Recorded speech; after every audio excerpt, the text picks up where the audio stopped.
Be sure to friend us on Facebook. You can do it right now. Visit facebook.com/World Talk Radio or search for us at keyword World Talk Radio. The following program is being brought to you on the World Talk Radio Network. For more information about our network and to check out additional show hosts and topics of interest, please visit worldtalkradio.com. The World Talk Radio Network, where the world comes to talk. The views and ideas expressed on the following program are strictly those of the host or guests and do not necessarily reflect the views and ideas held by the World Talk Radio Network, its staff, and management.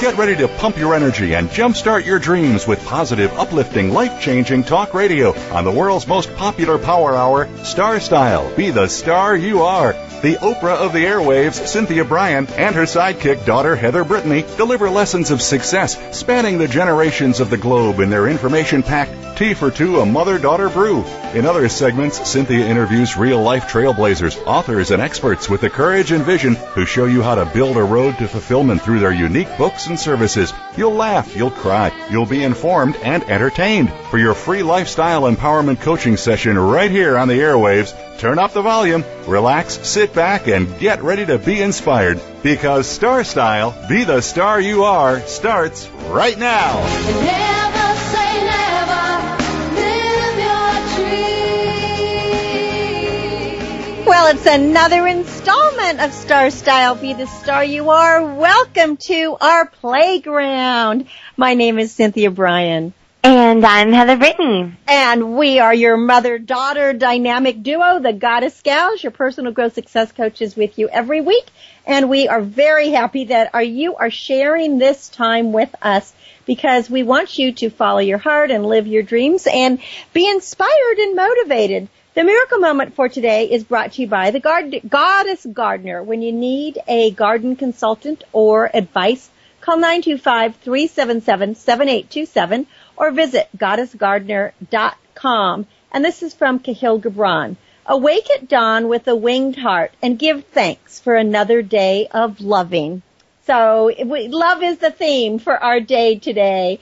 Well, we have a really, really fun show for you in our Tea for Two segment coming right up. We're going to give you some ideas for healthy snacks and lunches that you can pack for your kids now that school is back in. Is that a woohoo or oh no? I'm not sure. And a favorite guest who is an expert in university enrollment, Dr. Don Martin, returns to share his insights on graduate study.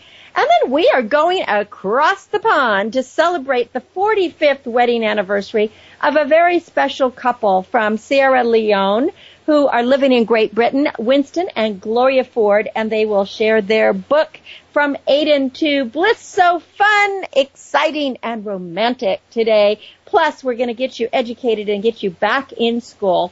So, summer vacation is ended, Heather. I mean, school sessions are beginning. I know. And we have to have people eating healthy. You are our health expert, and we're so about, eating things that are nutritious and good for you that build our brains and our bones. So parents, are you packing healthy lunches and snacks? I mean, I know parents are either overjoyed or they're sad that their little ones or maybe their teenage ones or their college age are out of the house. But even if a school offers lunch programs, we want to make sure that our kids are eating correctly and their backpacks are packed right, because it's really easy to put money in a vending machine or just to pack junk food. But Heather and I wanted to show you how much easier and actually cheaper it is to supply tasty, nutritious, and foods that your kids are going to love and think are fun. So what's first up, Heather? Exactly. Well, with kids finally heading back to school, and now it's time to start filling up those pantries and the refrigerator, and lo and behold, the lunchbox or lunch bags. It's really important to start thinking about what's going to be going into your children's mouths, because the big thing is education, brain food. Thinking about having your kids eating healthily is going to help them overall with their outcomes in school. And about 98% of children fail to meet the recommended servings of the 5 core food groups that are established. And about 25% of children, daily calories are coming from junk foods alone, like soft drinks, sweets, desserts. A lot of times, as we discuss and things of whether it's the economy or just time, especially right now, parents are having to work so much, and it's really hard to have those, beautiful, wonderful meals, sit-down meals, and a lot of times it's that fast and grow. We get fast food, we throw in, a granola bar, which I'd like to say that if you've ever looked at the back of a granola bar and a chocolate bar, they have the exact same nutritional intake. So really look at the labels. A lot of times things... I was just going to say that, Heather, and we probably should talk a little bit about that, is what you were just saying, granola and chocolate bar. There's a lot of false advertising out there. And looking at the labels, if you are buying food, is critical because those first 4 ingredients are what's in the food. And if sugar and salt are listed first or some name that you don't understand, then there's nothing healthy about it. Exactly. And, it's sort of the whole kind of metaphor. Going back to school, you're learning all new kinds of things. So if your kids are used to eating not healthy, it's time to, Healthy Food 101. And really, start early, start young, start whenever, as I always encourage. It's never too late to start healthy habits. The first thing is preparing that lunch. Actually, first thing I'd like to say is the most important meal of the day, especially when it comes to kids and education, is breakfast. A lot of times, I know I was never a breakfast person, but just getting something in their body, because what is that? It's brain food. When your child goes to school and when they start getting rumbly and tumbly, they're not going to be listening to English and math. They're thinking about hungry. And when you go so long without eating something, the first thing your body does, what the breakdowns of those sugars, your body breaks it down and glucose becomes sugar. And what does that mean? It means you crave sugar. So that instant thing when you haven't eaten and you eat a cookie and it feels so good, it's not nourishing you. It's just that it's bringing back up your sugar levels. So whether you have the time, to make something just super quick, they even make sugar-free and healthy oatmeals. You can make oatmeal for everyone in the family. A glass of non-fat or 1% milk and a piece of fruit. If your child is resistant about eating, then pack a little to-go breakfast. Put some fruit, chopped up fruit, and a little screw cap of orange juice. Just something that if they get that mid-morning hungry, that then they're going to go, eat something nutritious that's going to keep their sugar levels balanced and keep them focused. Next thing then, so now we got breakfast, they're good to go. You made it through the day, and now it's lunchtime. You want to be that lunch box or lunch bag hero, and the main thing is getting healthy, nutritious things. So a serving of whole grain is really important, and to maintain that focus and concentration. And healthy options when it comes to whole grains could be, breads, pastas, English muffins. I know that may not sound, but they have so many low-fat or better options of that you can get whole grain pasta, whole grain English muffins, that they even make them reduced in sodium and fat. You can smear some whole peanut butter, the natural peanut butter, the kind that separates and all that, but natural options in there. They also put a source of protein. I was going to say something about the peanut butter too. You can put it on rice cakes. So, that peanut or any kind of nut. Option. Yeah, or any kind of nut. And if you have a food processor or like a Cuisinart and you have cashews or hazelnuts or anything, you can make your own, or just plain peanuts. You can make your own peanut butter and even involve your kids in doing this. Very much so. And I'm going to touch on that about getting your kids involved in making that. And that's something that you can do because peanut nut spreads last a long time. So if you're thinking, when am I going to have time to do that, when the kids are rushed, that could be a weekend activity, something, and then you could jar it up. And then it's really fun when kids get involved in the process of making food. They enjoy it more too. That's something too. We're also touching with healthy vegetables. If you didn't start a little garden this summer, start one this fall. Educate that one way. It's getting your kids physical activity, getting them outside. Teach them about where food comes from. And I have to say that fresh fruit and fresh vegetables always taste the best. Just so nutrition. And you know what you're saying, I love it because I'm the big gardener, is when kids grow their own vegetables or fruits, they tend to want to eat them because they took care of them. And so they could plant a pizza garden, for example, with all the ingredients for a pizza, whether it be tomatoes, peppers, onions, whatever the things they like, and then mom or dad provides the cheese and the crust, so exactly. you can do fun things. And I wanted to say something else about fruit and vegetables. What about, you used to do this a lot, and I thought it was a great idea, and it's really healthy, and they're delicious, and it also gives you a little sweetness. You could make muffins with carrots or bananas or cranberries or, any kind of fruit, or even zucchini muffins, and then use applesauce instead of sugar. You've always, that was fresh apples. Something I was gonna touch on later is that a lot of times it's just it's hard sometimes to convincing kids that healthy foods. I don't want to say sneaking in, but there's so many ways you can make some of your favorite options healthier without there really being a lack of taste. And I have to say, I always bake my cookies, cookies can be hit and miss, but my cakes and my brownies with applesauce or non-fat vanilla yogurt. And no one ever knows until I tell them. And then, oh yeah, I guess I can. No one knows. And either with your kids. So when it comes to, dessert time, or if, they feel that need of, where's my cookie in my lunch, that you can still make that. You can make a chocolate chip cookie using a dark chocolate instead of a milk chocolate, or some dark chocolate for the antioxidants. And then using, instead of using the flour, you could use oatmeal, as well as you could use applesauce instead of the butter. I just made a dark chocolate brownie doing just that, and I used yogurt in it, and I didn't use any flour, so it was like a flourless cake. Everybody went crazy over it. They were like, "This is the best brand," and there wasn't any sugar. So you can really cook a little bit healthier. And again, if you get your kids baking it, then they'll for sure eat it. Yeah, and another thing, so I guess, again, I'm saying, once you've got lunch covered, then it comes the after-school section. And having a pantry and refrigerator that's full of nutritious options for your kids is going to ensure that they're going to, after school, be filled with that they're not going to go from eating healthy all day. Because once, they need that brain fat. They need sustainable food. And so as soon as they get home, it's sort of like their second shift starts now. They have all that homework. So you don't want negative nutrients. You don't want them getting home and eating just cookies and, all the after school stuff and then getting into that slump. As again, kids will get the sugar high and then they'll get that kind of sugar fall down. So make sure, start fall cleaning it, as we say, getting rid of the chips and the nachos and the candies and the cookies. Again, you can make all of these things in a nutritional way. And a fun thing, too, is get your kids involved with that. That you can, again, the cookies, as we just said, is that you can make a fun nachos, but instead of use vegetables, and you can make a homemade guacamole. Having fresh fruit cups, if it's something that if you're not able, that seems like kids after school, they have all these after school sports and activities.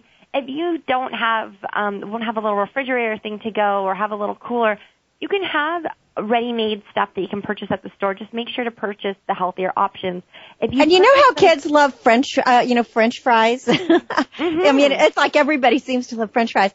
Well, what about making like sweet potato fries or sweet potato chips or potato chips, but instead of frying them, you just slice them really thin and you bake them. And then you can put a little bit of olive oil on it with a tiny bit of salt.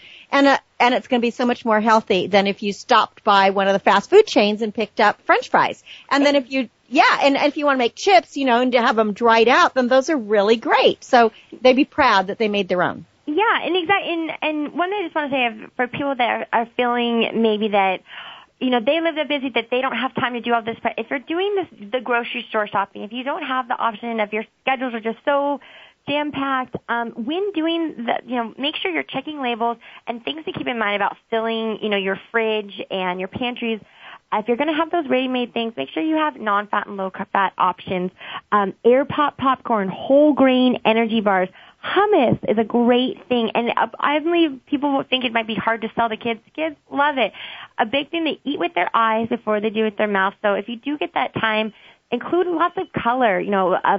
That's more fun with that, and fun shapes. A really neat, fun thing to do is making healthy sandwiches take a cookie cutter and make fun little things. Get your kids. Oh, I love that idea. That is so fun. Yeah, and hummus is fantastic on anything. Whether it's, you can put it on celery, or you could put it on bread or carrots, or just have a spoonful. It's really delicious. Or make quesadillas or tortillas with it.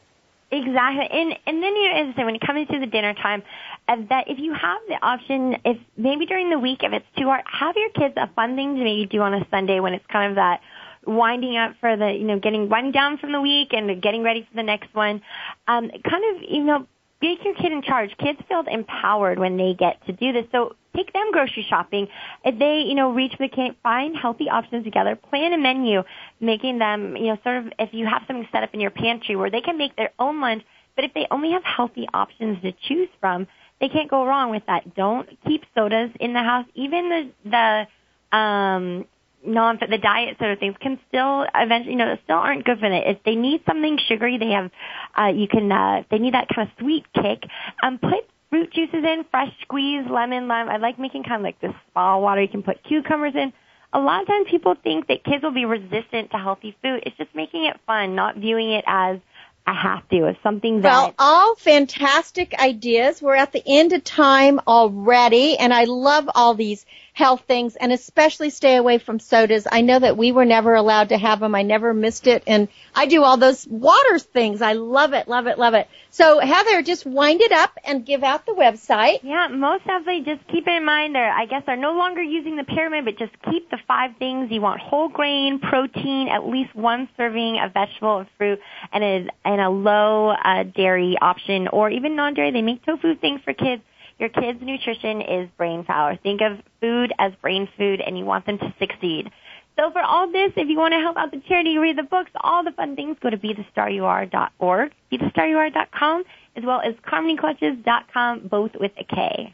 I love this brain food idea. It's read, lead, succeed. Well, when we come back from break, we are going to be interviewing world traveling student affairs expert Dr. Don Martin. He's returning with his essential book for any prospective graduate student. It's Roadmap for Graduate Study. We loved it before. You will love it now. We need it now more than ever. So stay with us. I'm Cynthia Bryan. And I'm Heather Brittany. And we'll be right back. This is Star Style. Be the star you are.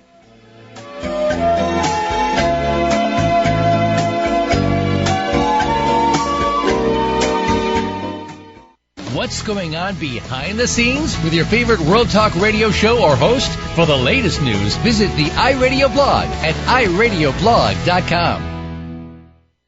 Apathy, violence, and negative messages are everyday occurrences in our country. You can be a change maker when you dare to care by supporting Be the Star You Are charity, a 501c3 that empowers women, families, and youth through improved literacy, positive media, and tools for living. Visit www.BeTheStarYouAre.org to find out how you can make a difference in our world. Everyone counts. That web address again is www.BeTheStarYouAre.org. BeTheStarYouAre.org. Be the star you are. Light up the flame that burns. Get a positive prescription for living and discover a cure for adversity when you make a difference in the lives of others by donating to Be the Star You Are, a 501c3 top-rated charity dedicated to empowering women, families, and youth through increased literacy, positive media, and tools for living. www.BeTheStarYouAre.org. All donations are tax deductible. www.BeTheStarYouAre.org. Be the lucky star you are.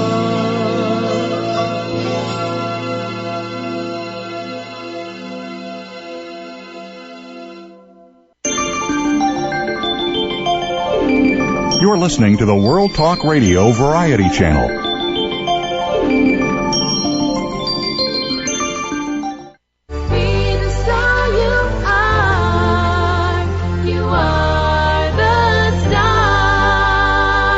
Positive, uplifting, life-changing talk radio. It's the Power Hour on Star Style. Be the Star You Are. Now, back to the show with the Oprah of the airwaves, Cynthia Bryan. Well, thank you so much. We appreciate you staying with us on Star Style, Be the Star You Are on World Talk Radio, where the world comes to talk, to listen, to learn, and to lead. Well, if you have been pondering going back to school to get a graduate degree, but you didn't know how to begin, we have the A to Z expert with us today, Dr. Don Martin. His book, Roadmap for Graduate Study, is absolutely a must-have, a must-read book for anyone who is considering applying for their master's or doctoral degree. He just takes the mystery and the fear out of the process because he's been there himself, and he is so down to earth and so real, and he wants to help you. Welcome back to Star Style, Be the Star You Are, Dr. Don Martin. I'm so happy you're here. Cynthia, it is so good to be back. Hello, and thank you for having me. I am very excited to be here.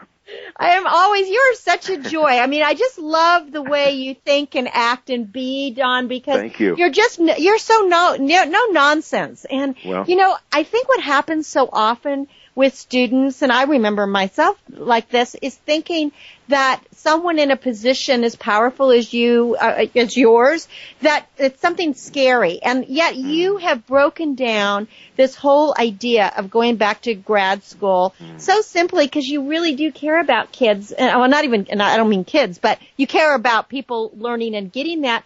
I would think, Don, now more than ever with the economy, in a nosedive and unemployment at an all-time high, that this is the time that people really have to go back into school and get their master's and doctorate. Tell us about that.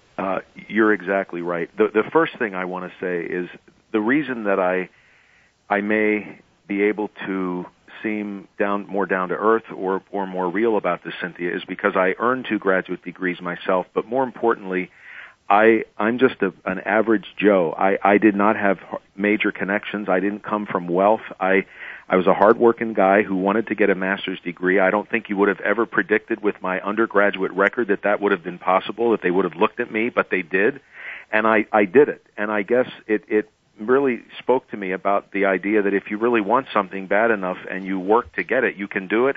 And that's the message I try to take to folks. If you want to do this, you absolutely can. If I can do it, you can do it. And as to the timing of graduate education, not only is the economy an important consideration, as you well point out, in addition, employers today are starting to require a master's degree where they used to accept a bachelor's. The benchmark is being raised. I wish it wasn't always the case that someone's career potential would be initially considered based on whether or not they had a bachelor's or a master's degree, but in truth, that is what's happening. Employers are now saying, if you want to come and work with us, we don't only want you to have a bachelor's, you have to have a master's on top of it. So if, as you say, if there was a time to do this, now is the time. Hello? Don, are you there? I'm here. I am right here. Can you hear me, Cynthia? Justin, I think we've lost Don here. Oh, man. I am? Okay, good. I'm Don, here. can you hear me? I can hear you, Cynthia. Can you hear me? Okay. All right, great. Oh, okay. Sorry about that. We I'm lost sorry. you there for a minute. I'm still here. I'm not good. going anywhere. No, I apologize there. No problem. I wanted to just say that this is what impressed me so much about you before, and that's why you relate so well, is because, and you talk about this in your book, that you didn't have those, any connections, and you were kind of just an average student. Exactly. So there's so many people out there that don't believe that they have what it takes. And well, in your book, you've designed several questions to make sure that people really understand the process before they dive in there. So why don't we go through some of the questions? Okay. Yeah, and the reason I came up with these, to me, one of the, while I obviously encourage folks to pursue graduate education, one of the pitfalls, I believe, is perhaps not sitting down and giving it a lot of thought in terms of why you want to do this, why now, what type of degree you're seeking, how will this impact family members and so forth, or loved ones who may be involved in your life. And so that's why I came up with what I call a list of 7 personal questions, and a couple of them are along the lines of what I just mentioned. First and foremost, why do you really want to pursue a master's? as much as I believe it's useful and helpful and somewhat necessary, I hope that the answer to that question, Cynthia, is not just, I just want to earn more money. Because as we all know... That is usually one of the things that somebody says, unless they really, really are passionate about something. Yeah, we all want to have a good income. We all want to earn a living. But to me, what takes you through graduate school and on into your career is, I think, what you have found in your work, what I have found in mine, is a passion for what you're doing. So that, to me, is a critical question. The next question is, what type of degree do I either need or want to pursue the passion that I have? Is it a master's? Is it a Master of Arts? Is it a Master of Science? Is it a Master of Journalism? What particular field do I want to pursue? Another very important question is, what kind of learning style is important to me? Some people love to just sit in a class and have a lecture style method, and there's nothing wrong with that. If that's what you like, there are certain programs that are a bit geared more toward that particular way of learning. Other programs are much more interactive, where students and professors are kind of in discussions. There's a lot of group work or team projects as part of the assignments for classes, and that's something you also need to consider very strongly, because if you're going to do this for 2, 3, 5 years, depending on the length of the program, you need to be comfortable in the learning environment that you'll be participating in. And one other of these 7 questions that's important to me is, how will my spouse, my partner, my children, my family, how will people in my life be affected by this? If I relocate, will there be people coming with me? Have I fully investigated how this decision, even if I'm not going to move, if I'm going to stay put, how is this decision going to affect others in my life beyond me? And that's really a critical question. And one of the things I think is very important about your book, we're talking to author Dr. Don Martin, and his book is Roadmap for Graduate Study, a guide for prospective graduate students. And as you already can tell, he is an expert in the whole enrollment management process and in helping you. But it takes longer than most people think. You really advocate spending, give yourself 2 years to get in the whole process, because you got to do this research, and then, of course, the application process takes a while. The reason I suggest that, Cynthia, is that sadly, folks sometimes wait till the last minute. The last 1 or 2 months, they gather all their information, they try to get their applications ready, and you and I know, we all do, when you're rushing to do something, you're going to make mistakes, especially when you're trying to complete several applications. Most people apply to between 3 and 5 graduate programs on average. Many of them contain 3 to 4 essay questions. There's letters of recommendation that are required, many other parts, sometimes interviews.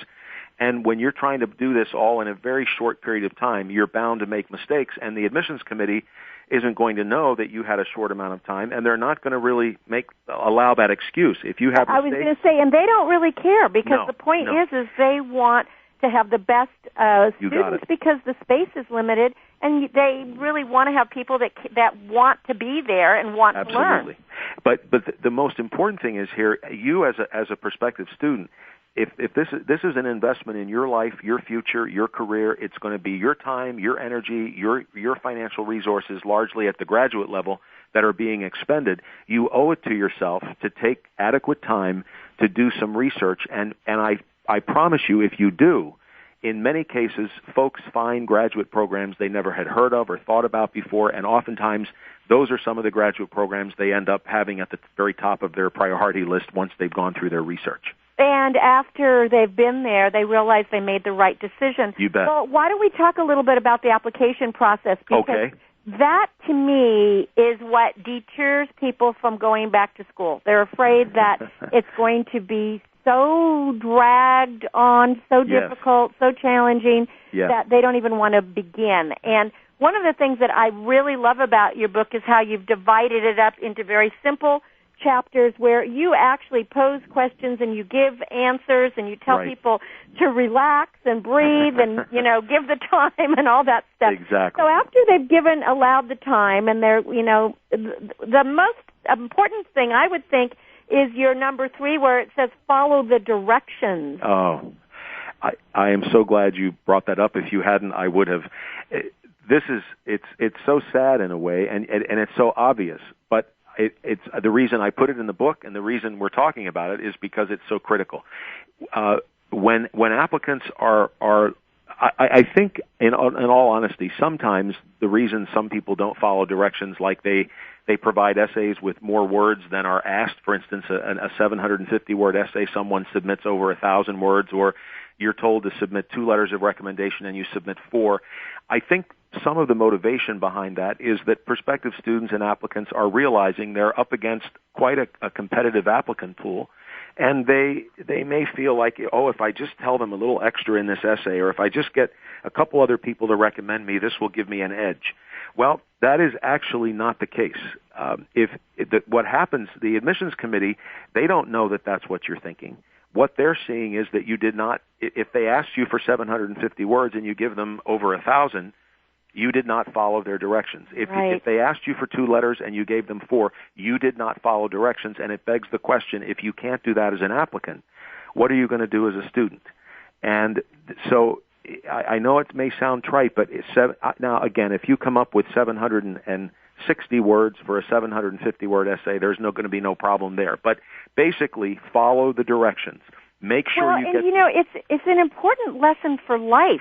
I mean, for example, I write for newspapers or magazines, and they give you a word count. Yes. And even though you may think you can write a better article when you go longer, that's not what they ask for, and they will reject it. So you got it. I think following the directions is absolutely critical for everything you do in life, and you really do need to start right there with your graduate application. You got it. It tells something. It tells the admissions officers something about the character, about who you are. No doubt. There is no doubt about that. In fact, when I would evaluate applications, and I did it for many, many years, when I was the final decision maker, I had other folks reading before I would see an application, and if I got the application and in there some of the comments of the other readers were this person did not follow directions, I would look at the application, but that person was already at a disadvantage in my mind just at the get-go. Before I read anything in the application, if I knew that they hadn't followed directions, it hurt them right off the bat. It makes just so much sense. So much sense. Yes. So are there a couple of tips in when you are putting together an application, besides following, the directions and really taking your time with the essay and getting the correct recommendations and all of that? You have kind of reviews of do's and don'ts, but from your personal experience, was there anything that would ever stand out when you were reviewing an application that thought, I want to give this person a better look? Absolutely. And that answer, the crux of that answer would be, and this may sound simplistic, but be someone who truly was themselves in the process, Cynthia, and didn't try to tell us what they thought we wanted to hear or tell us how wonderful the institution is. I mean, some students go overboard in talking about how great whatever institution it is that they're applying to, how thrilled they are about it. And I'm not saying that they shouldn't mention something, but in the ability of a student to adequately communicate who he or she really is, their likes, their dislikes, their strong suits, their career interests, their hobbies, which they'll get a chance to do based on the essay questions. If they truly answer them honestly, with maybe a little of humor here and there without going too far with that, but a little humor doesn't hurt, and just being yourself. And the way that you are helped by doing that, again, goes back to what we talked about earlier, taking the time you need to prepare your applications. If you're rushed, again, that's not going to help you relax, and when you're more relaxed, you tend to be more yourself. And that is such great advice. And I would also say that probably to edit, and review, and perhaps have somebody else read over your essay and your application to see if you've made any mistakes or anything, because sometimes we get too close to things, and then we overlook something that might be really important. I always suggest at least 2 people read your essays before, when you think they're done, they're ready to go, you've spell checked, you've got them ready. This is not for the purpose of them writing them for you or changing them for you. Rather, reading what you've written and saying, okay, I don't see any mistakes here, or I don't misunderstand anything. That is very, very important to have done. I agree. Now, let's talk a minute about being waitlisted or even rejected for that fact. Yes. Because This is something that is very interesting. Some people just give up hope and they think that's it. But it really isn't it, is it? Oh, not at all. That is definitely not it. Let's see. With the waiting list, really, if you're placed on the waiting list, what that means is that the admissions committee is very, very interested in you. Many people think that that's being waitlisted is a step close to being denied. It's actually the other way around. And if you respond, should they give you information about additional parts of the application to emphasize, or if they want an additional essay from you, they want an additional recommendation, they might want to do an interview with you via phone or in person, make sure you follow all that advice and do so with a very professional attitude. And I'm telling you, 8 times out of 10, you will probably end up getting admitted. They wouldn't put you on the waiting list if they weren't interested. If you're denied, that is not the end of the game either. That happened to me. It's in my book when I applied to Northwestern University, where I and earned yours my is PhD. such a great story. It's I was denied. Story. They didn't have all the information that I thought I had sent to them, and so I found that out about a week later when I called. They allowed me to resend send the information they didn't have. They also asked me for some additional, I think it was an additional letter of recommendation, which I did. Within 1 month, Cynthia, not only was I admitted, not only did they reverse the decision, but I was actually given 1 full year of coursework toward the degree because I had a 2-year master's. I just love that that story. doesn't happen to everybody. So, there's so many, well, first of all, the story's in the book, but this book, Roadmap for Graduate Study, is truly a Bible for anyone who wants to go back to school. Dr. Don Martin has just listed and itemized and walked you through it. It's like he's holding your hand. He is your guide on the side. And even if you've made an error in your application, he tells you how to resubmit, contact the admissions office. And I just wanted to end it with the importance of writing a thank you note. I think thank you notes are critical.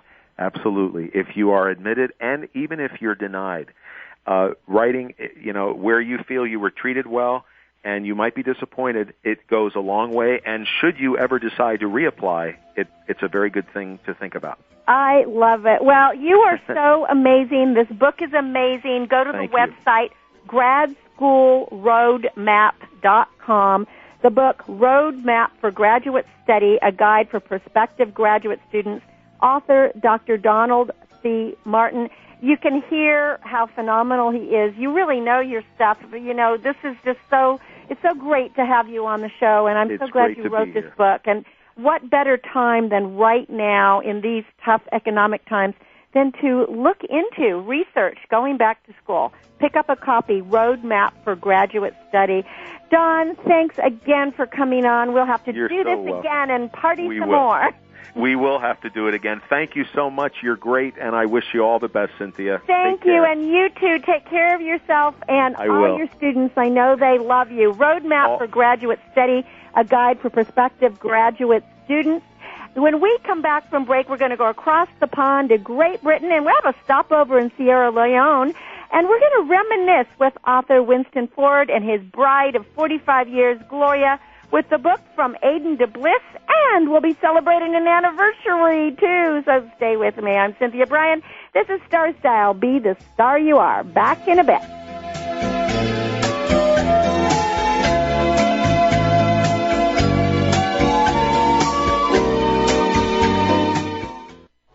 Now you don't have to stay linked to your desktop or laptop. Take World Talk Radio on the go and listen anywhere. Get our mobile app for iPhone, BlackBerry, or Android at the Apple iTunes App Store, BlackBerry App World, or Android Market.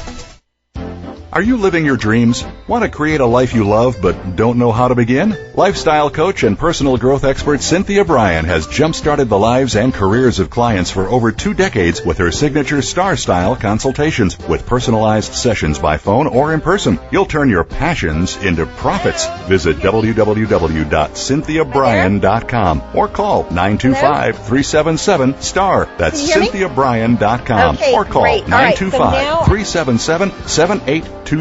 Cynthia Bryan is your guide on the side. www.cynthiabryan.com. You can be the star you are. Now you don't have to stay linked to your desktop or laptop. Take World Talk Radio on the go and listen anywhere. Get our mobile app for iPhone, BlackBerry, or Android at the Apple iTunes App Store, BlackBerry App World, or Android Market.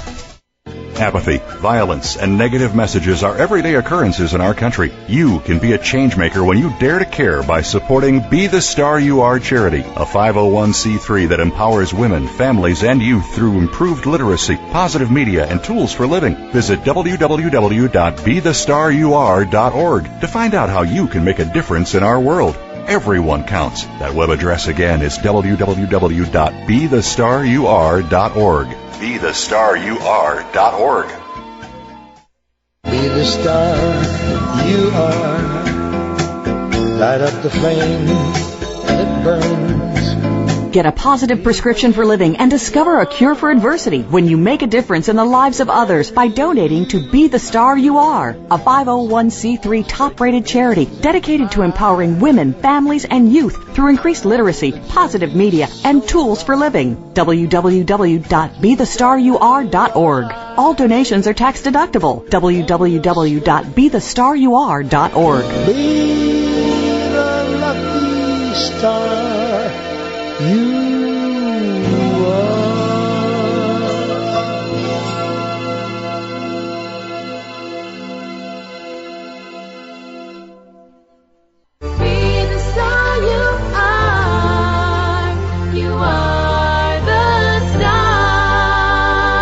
Turn up the volume, grab a seat, and get ready to be challenged, inspired, and motivated to greatness. It's Power Party time on Star Style, Be the Star You Are, with your hosts, the mother-daughter dynamic duo, Cynthia Bryan and Heather Brittany.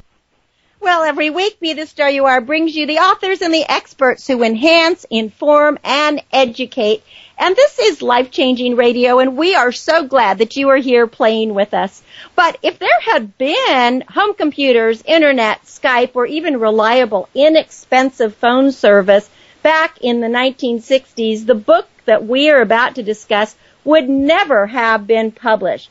The reason is From Aden to Bliss is 627 pages of love letters from two people living apart in the 1960s, half a world apart. They fell in love via mail, married, bore children, and today we are celebrating their 45th anniversary, affectionately known as Mr. Clayton Day. The authors are Winston Forde and his lovely bride, Gloria, and they are with us all the way from Great Britain via Sierra Leone. So welcome, Winston and Gloria, to Star Style, Be the Star You Are. Hi, Cynthia. Hello, Winston. Hello, Gloria. Hi. Happy anniversary to both of you. Today is the big day. Indeed, thank you very much. 45th, it's a long time. Yeah, 45 years. 25th of August, Mr. Clayton Day. Right. Well, this was a most remarkable book, From Aden to Bliss, because it is letters that you started writing when you, Winston, were deployed to Aden. And I want you to tell us the story because you and Gloria had known each other in previous days, but then had lost touch. So you reconnected via letters, handwriting letters. Walk us through what happened. Indeed, we met as young people around the ages of 11 and 12. So we'd known each other for quite a long time. But we'd gone apart for a period of about 2 years before I was posted as a young officer in the Royal Air Force to serve at RAF Khormaksar in Aden. And I decided to try and reconnect and sent a postcard.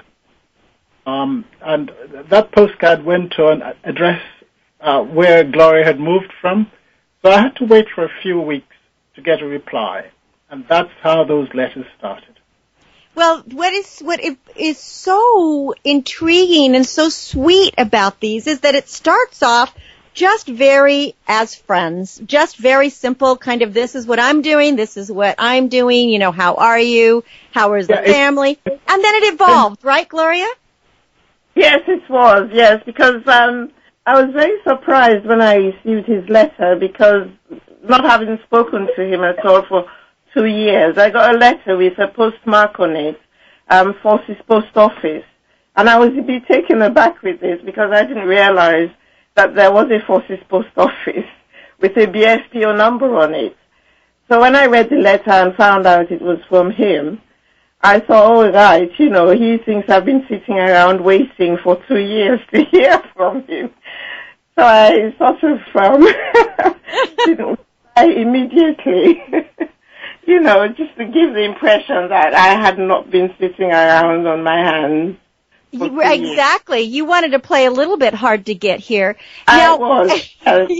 Yes. You had nicknames for each other. And where did they come from? When you know, if you talk, it was Cooley. Where did your nicknames originate from? Actually, Cooley is what I would call my house name. It's a name that was used within the family. But the nicknames that we used in the letters, you may have noticed. Well, the nicknames from the letters, they come from August 25th, don't they? Aren't they from 007? Well, no, but Stravinsky and there was just some classical composers. Exactly, but you did refer to when you were going to have your first child, was it going to be a Stravinsky? Right. Yeah, well, we started using these names of classical composers like Stravinsky and Rossini and all the rest of it. So when I was expecting our first child, we called the bomb Stravinsky. Right, exactly. This is what was so interesting. Rossini, and I think Winston's nickname was Stravinsky Senior. Yeah. So that's the name. Those were the names that we used for each other when we were writing the letters some of the time. And this was what was very charming is so you are actually wooing her, and then Winston, one day you just realized that you really were in love with her, and you actually decided to let her know how your feelings were. How was this? How was it to communicate with such a long distance? You had to write you were handwriting until you got a typewriter. Some of your letters were 20 pages long. Well, several of them were. It wasn't a case of waiting for that day, because I had been in love with her for years and years, and as I said. But if you recall, in the letter that I expressed that wish to get married, I explained that there comes a time to everyone when a moment to decide, and I thought I'd got to that moment for a big decision in my life, and I just sent it out of the blue, hoping that the answer would be an acceptance. And it was a resounding yes. She was very excited about this. Absolutely.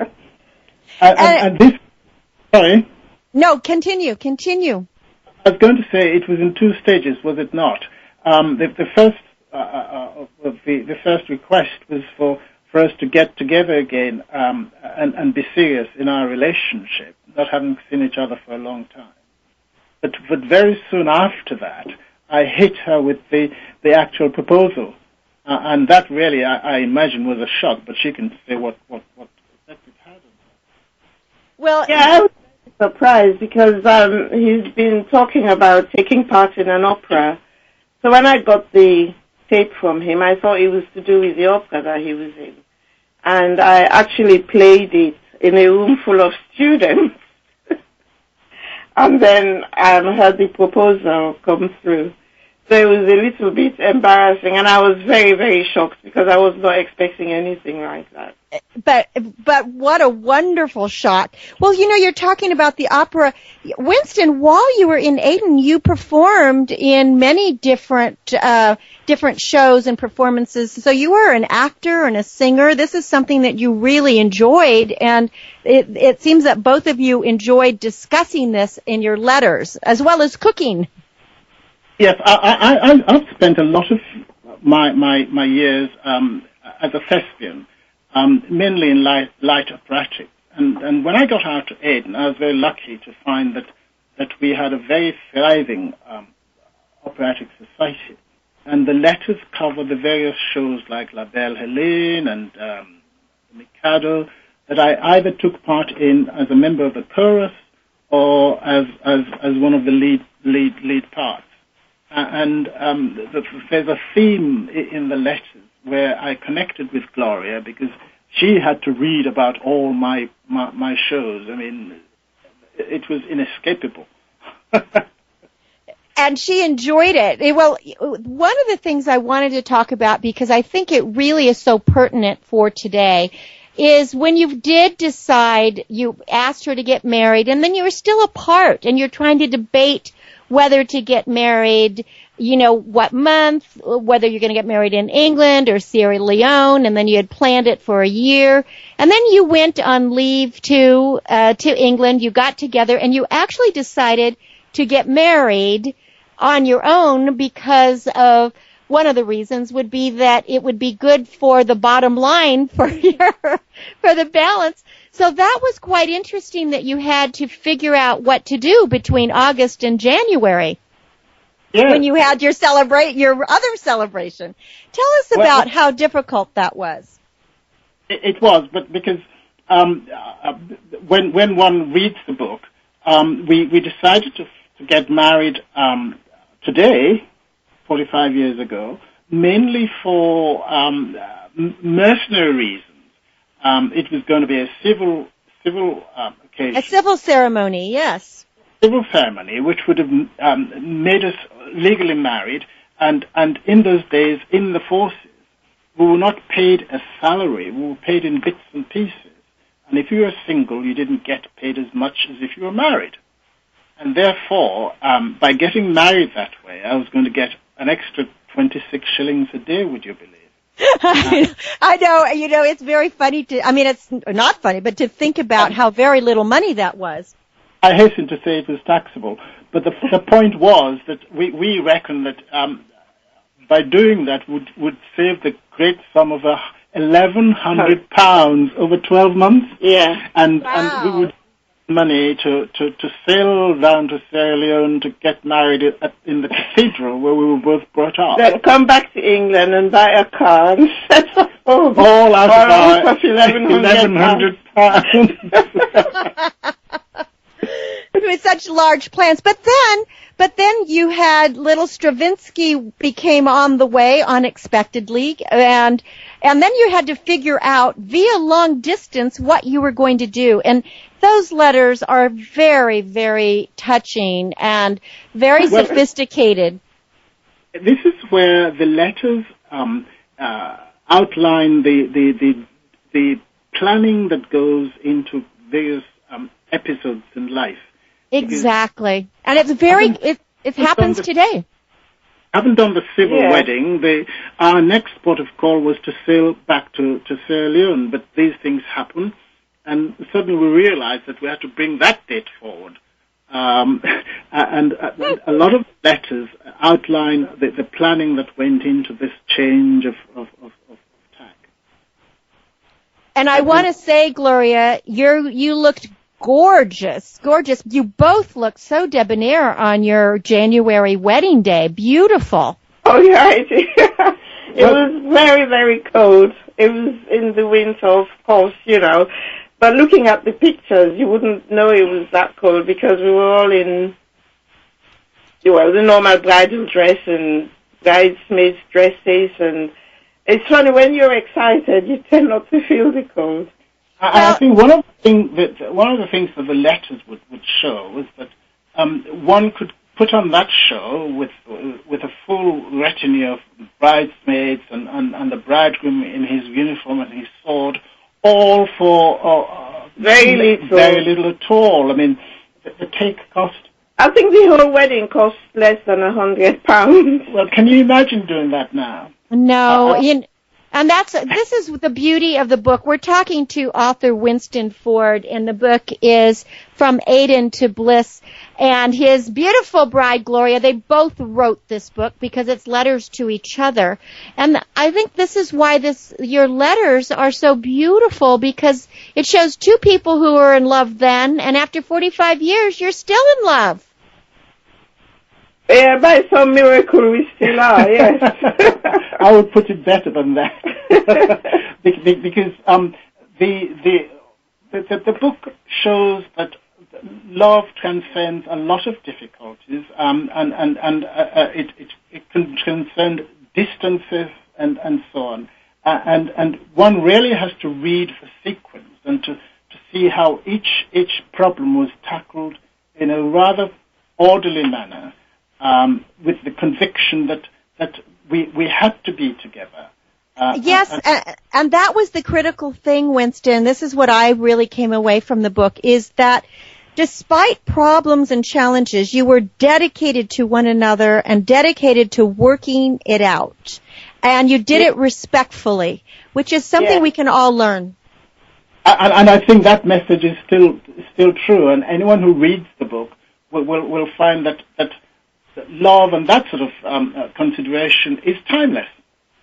And we would lose that at our peril, I believe.